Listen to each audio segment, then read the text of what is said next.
I've been a pretty regular weed user for the last 8 years, and although it's benefited me in ways, I've also found that in the recent years, it's been detrimental to my growth. I wanted to share my relationship with weed, how it's helped me in the past, and why I've decided to drastically reduce my intake. Weed can have varying effects on people depending on who you are uniquely as a person, why you're using it, how often you use it. There's really no one-size-fits-all approach. But I'm hoping that my story can maybe better help you understand your relationship with weed and what signs you should look out for that might indicate that you should also cut down or maybe even quit altogether. So the first time I ever tried weed was when I was in grade 12. I was with my best friend and another group of friends, and it was the last day of school. I remember being a little paranoid at first because it's just a new experience, but overall, I remember also having a good time with my friend, but not really being that compelled to do it again. I actually didn't do it at all throughout university, which really surprises me, and it probably is a good thing that I didn't. I think I just didn't hang out with the people who smoked weed, so it wasn't really until my early 20s that I kind of dabbled into it more and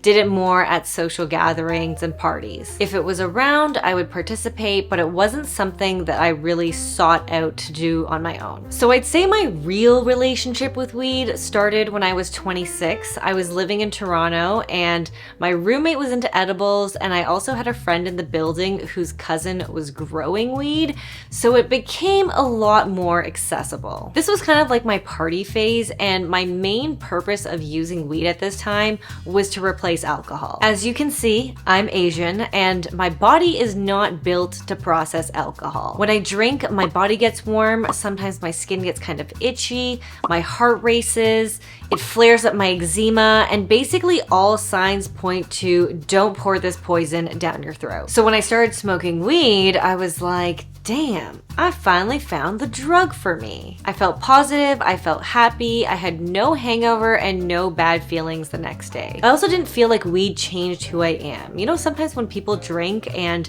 they're like sobbing in the corner, or some people get really angry and you kind of like don't even recognize who they are anymore, I felt like on weed, I was just an amplified version of myself. So I felt really confident and social when I was high, and I always felt like I was in control. On alcohol, it's like you can feel your mind getting hazy and your motor skills just like slowly slipping away. But on weed, I always felt like I'm high, but I know what's going on. And I would be around drunk people and I'd be like, damn, they're so dumb. I just always had a sense of what was going on. I knew what I was doing and what situation I was in. And overall, that made me feel safer during my party years than compared to other situations where I was drunk. At this time, I also felt like getting high with my friends deepened my relationship with them. I have a lot of memories of hanging out with friends one-on-one and just having really good deep talks and giggle fits, and always coming out with like some sort of inside joke that we could reference later. So overall, when I was getting high during this time, honestly, it was just pure good times. It helped me feel relaxed, and it was just my drug of choice when partying that helped me feel more social and more in control. A year and a half later, my roommate decided to move abroad, so I had to find a place on my own. And although I was happy to have my own space again, there are definitely times where I got lonely. I was very deep in my find a man phase, which means I was also very deep in dating and self-development YouTube. At this time, I was training in jiu-jitsu pretty regularly, and my schedule would be like go to work, go train, come home, get high, and binge Matthew Hussey and Jordan Peterson videos. I felt like being high and watching that type of content allowed me to be more introspective, like, why haven't I found a man yet? What's wrong with me? What do I need to improve about myself? So part of it was to kind of peel back the layers on myself and be more introspective, but part of it was also just due to sheer boredom. This was the phase of like insane munchies and binge eating, especially because I lived alone. I could just be a complete degenerate pig. I would literally eat chips like right up until I fell asleep.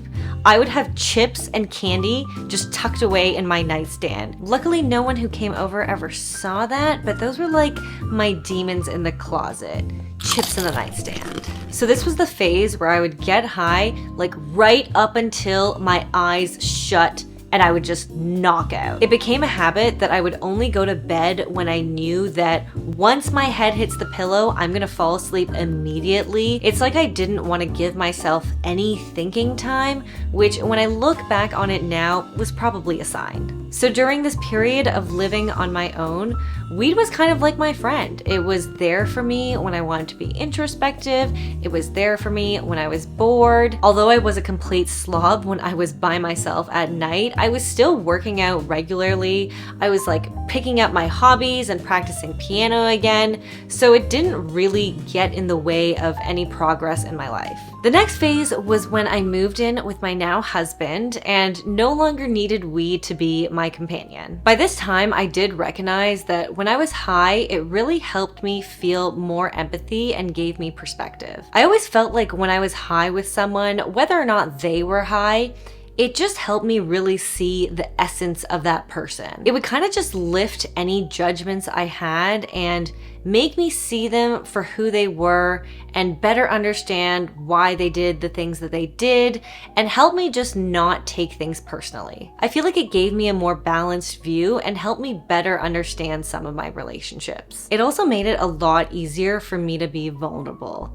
Up until now, I had not been in a serious relationship and I was pretty emotionally immature and really had difficulty being vulnerable. Through being in my relationship and being in therapy, I realized that I was naturally kind of suppressing my emotions and that I felt really uncomfortable feeling. I felt really uncomfortable feeling any sort of deep emotion, not even necessarily just, bad or uncomfortable negative emotions, but even really positive, happy, loving emotions. I just felt so uncomfortable, I guess, feeling these things that I never had let out before. And weed really helped me express myself during this time. Through my own experiences, I realized that I have a freeze response. So that's your stress response. Usually people fall into fight or flight. There's also fawn, but mine is freeze, which basically means that when you are in some sort of stressful or fearful situation, you literally just freeze. You feel like you can't move, you can't do anything, you can't say anything. And that's how I felt with my emotions. It was extremely difficult for me to express the way that I feel, even if I knew exactly what I wanted to say and it was in my mind. I felt like I physically couldn't open my mouth and just say it. So a lot of the times I was writing how I felt, but obviously you have to learn to be verbally communicative in a relationship, and weed really helped me with this. When you get into a long-term relationship and the honeymoon phase ends, you start to experience that tension when you start triggering each other's trauma without realizing it. I had really no emotional regulation before going into therapy, and not that I feel like I've mastered it now at all. It is a work in progress and I've improved, but I'm still very much working on it. But in the beginning, I would use weed as a coping mechanism to help me regulate my emotions. So if there was an argument, for example, I really did not know how to calm myself down. So I would turn to weed and it would help me calm down, and it would also give me another perspective, and it kind of got rid of the ego in the situation and let me see other points of view. So because it kind of helped me slow down and it also helped me be more vulnerable and expressive, it actually really helped me during this time. It helped me communicate my emotions, which was such a struggle for me and still is, but it helped me actually work through my emotions. Now, of course, that's not something that can just go on forever. You have to learn to have these skills yourself, sober, but it was the crutch that I needed at the time to really kind of kickstart and help me with my emotional growth. I feel like really helped open the doors to my heart. Maybe that sounds kind of lame, but it's true. I feel like it really helped me put my guard down and just be a lot more open to seeing things from a loving perspective. So where it kind of turned sideways with weed was when I started using it to avoid feeling my true emotions. There were certain social situations and interactions where, based on who was there, the vibe could be a little unpredictable. And I hadn't yet learned to really honor myself and my emotions, so I kind of wanted to suppress them to keep the peace. I figured that being high always kind of put me in a better mood, and it would kind of let me just brush things off my shoulder easier if someone were to say something that hurt my feelings. So this is kind of the complete opposite of what I was doing before, and rather than use it to work through my emotions, I actually was very much using it to avoid them and suppress them. I was essentially medicating myself to avoid my feelings, and honestly, this is probably the only time that I really felt some paranoia when I was high. Almost like because I put pressure on being high to be the thing that helps me dodge certain feelings, I felt paranoid about like, well, is that gonna work? I hope I can keep it down, and I hope I can just avoid feeling certain things. At some point, I realized that this is what I was doing and knew that I needed to go on a tolerance break to just let myself be and to let myself feel.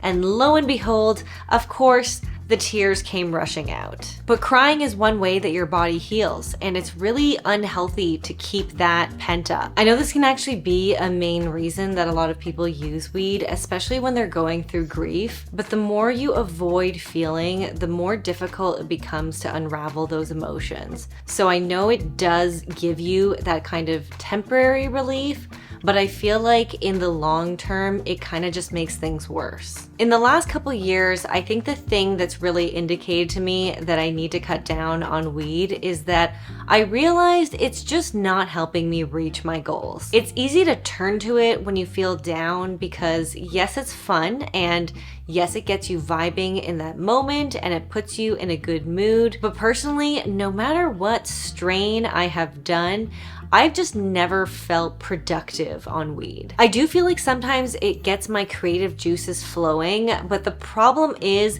it also stops me from executing on any of those plans that I make when I'm high. So ultimately, I end up feeling like absolute shit after because I'm not keeping my word to myself. I'm not following through on the things that I actually want to do. So it's complicated. There have been many ups, there have been some downs, and overall, I still really like weed, and I think it has a lot of positive benefits. I think if you use it with the intention of having more empathy and being able to see things from a different perspective and being able to understand people better, I really truly think it helps with those things. But if at all, there is a little part of you that is using it to escape yourself and escape your emotions, to suppress how you feel and not follow through on things that you actually want to do, then I think it can be really harmful. Yes, it gives you temporary relief of whatever bad feelings you're feeling, but that temporary period just shrinks and shrinks and shrinks, and honestly, you just feel more shitty afterward. I think that's where you can get into a dangerous spiral of chasing that kind of temporary relief, and that's how it can get addictive. I myself have never felt truly addicted to weed. Anytime that I've wanted to take a break from it, it's been pretty easy for me to stick to. I think to have a healthy relationship with anyone and anything, you need to have boundaries. So I've created boundaries for myself of when I'll smoke weed, and it kind of goes back to those original days where I was only doing it socially. I might do it every now and then to kind of wind down, but I'll always pause to myself and truly ask myself, why do I want to smoke weed right now? And if it has anything to do with because I don't want to feel the way I'm feeling right now, or I want to put myself in a better mood, I don't do it because I know that it won't actually help with those things long term. I know it can get tricky when you've had any sort of habit that you've had for a while. I think it's worth taking a look at and understanding what is your relationship that you've had with weed. Has it changed over the last few years? Has it gone better? Has it gotten worse? And do you truly feel like it's helping you get to where you want to get in life? Because I think that's the most important thing. If it's supporting you, then great. But if you feel like it's not, then it's probably something worth thinking about a bit more. I hope that my story can maybe help you better analyze your relationship with weed. If you want to share your story or any insights that you have, I'd love to hear them in the comments below. If you enjoyed this video and found it helpful, please give it a like. I really appreciate it. I'll be making more videos like this, talking about stories from my 20s, things I've learned, things that I'm still going through in my 30s and learning. If that's something you want to hear about, then subscribe and I will see you in the next video. Thanks for watching. Bye.